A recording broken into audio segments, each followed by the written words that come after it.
Welcome back, Canonites.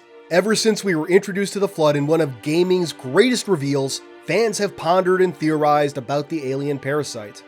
Halo CE tells us that the only way to stop the Flood is to starve them to death, and while this statement leaves out some important context, it is technically correct. The best kind of correct. Which makes one wonder, what happens when the Flood infect an entire galaxy? What happens when they run out of biomass to absorb? Can they continue to propagate, or will they starve? And if they starve, how long will that take? Today we'll dive into a minor exploration of how the Flood operates, touch on parts of the parasite's history, then finally explore what a transgalactic Flood outbreak might look like. When the Flood are unleashed, they go through 4 unique stages of development, starting with the feral stage. At the onset, the Flood are mostly basic infector forms such as the traditional pod infectors and spores.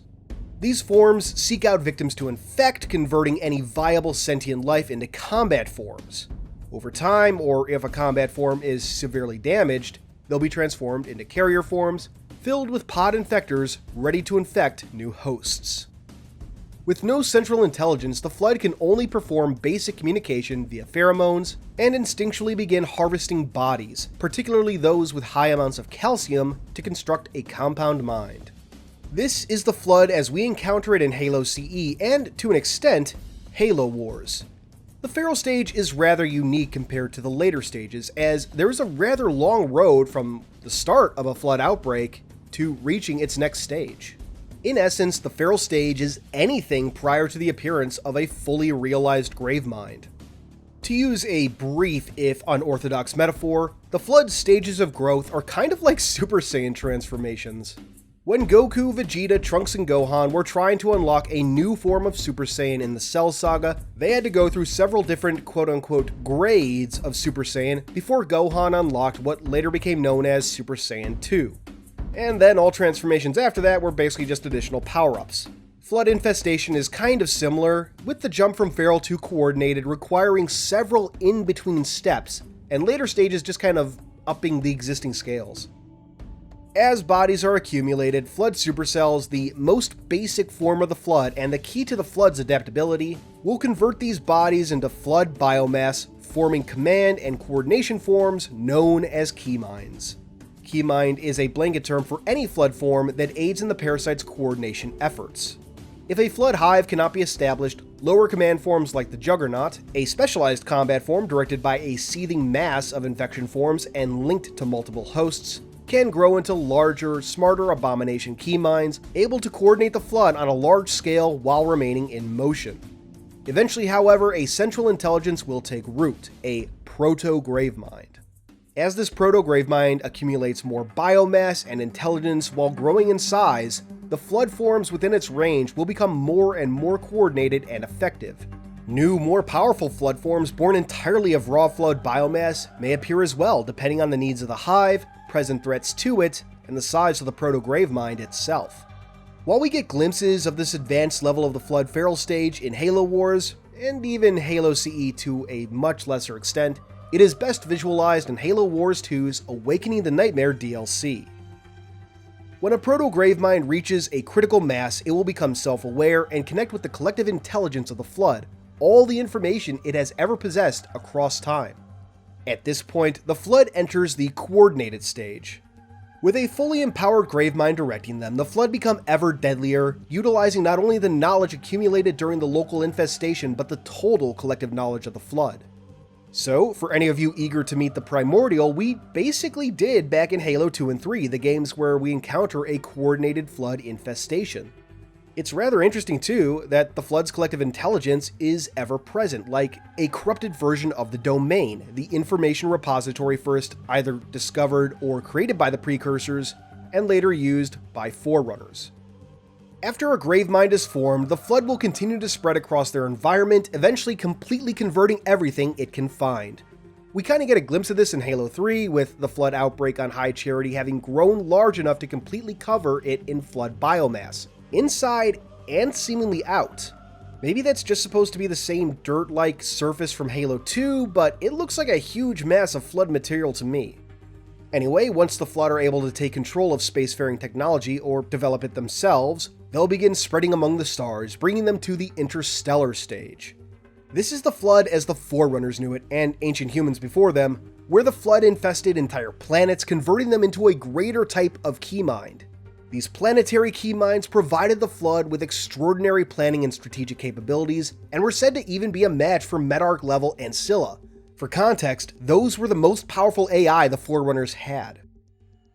The Intergalactic stage is as developed as the Flood have ever been witnessed in Halo's lore, but that's not where the Flood stops. It will spread and spread until all organic life within a given galaxy has been consumed, joining the eternal misery of the Flood's chorus. Once this has been achieved, the Flood will enter a theoretical fourth and final stage, Transgalactic. And this is where we have to get into speculation, as, again, this stage has never been witnessed, only theorized. If an entire galaxy were to fall to the Flood, what would happen next? And if the Flood had no more biomass to consume, what would it do? What would happen to it?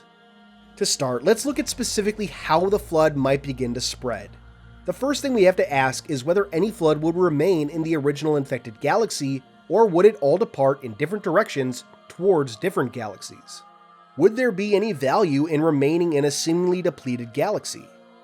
Honestly, we can't say with any certainty here. Though, when the universe is still rich with life, I can imagine the Flood might decide to spread as completely as possible. If that's the case, then they might depart from the galaxy entirely, leaving only dead worlds, a dead galaxy, in their wake.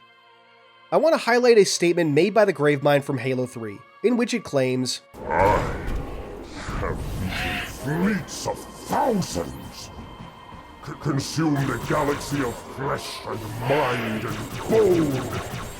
While it may have been referring to the Flood's conquest of the Milky Way 100,000 years ago, it might equally be referring to something else. The Flood was first encountered over 111,000 years ago during a conflict between ancient spacefaring humans with their San Shayum allies and the Forerunners. The Flood would be beaten back by the humans in San Shayum, forced out of the Milky Way for 10,000 years before reappearing stronger and stranger than ever. What might have happened in those 10,000 years?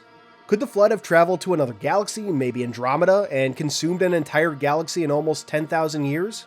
The Precursors had some impressive technology, and the Flood were highly coordinated even when they were first forced back. This was in truth a strategic feint, part of a larger plan.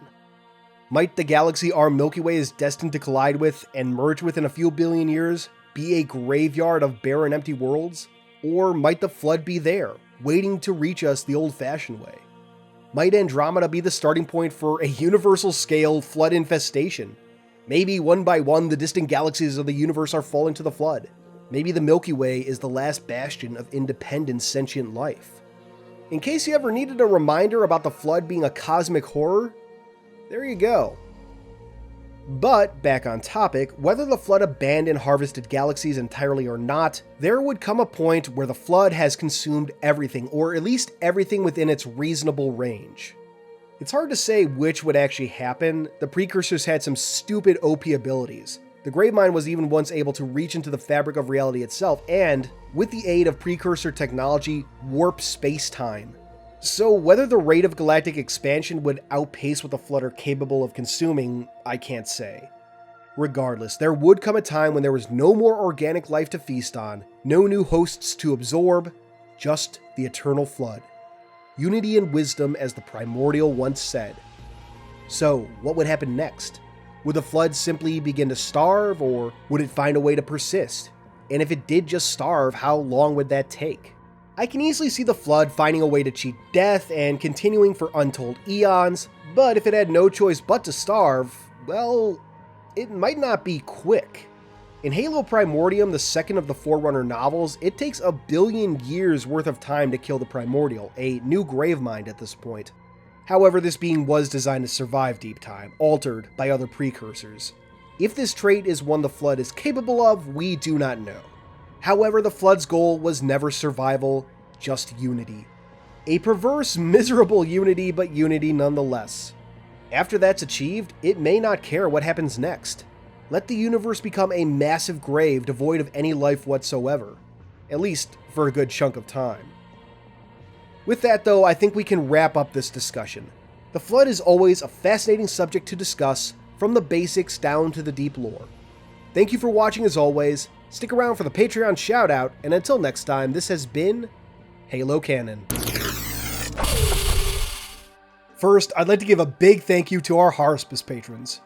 First there's Hope, then we have Freight, SS Deco-chan, Discombobulated Sycophant, Justin Montgomery, Ada Frame, and Man in the Dark. Thank you all for your amazing support of the channel. Next, I'd like to thank our theoretical patrons. If you'd like to see your name here or get a direct shout out, check out patreon.com/halocanon. You can simply support the channel or get additional benefits such as behind the scenes materials, including raw audio for upcoming videos, or even shoutouts like this. All patrons now get early access to certain videos as well, and more benefits are to come. However, your continued viewership is more than enough for me. If you enjoyed this video, please consider giving it a thumbs up and maybe even subscribing to the channel if you haven't already.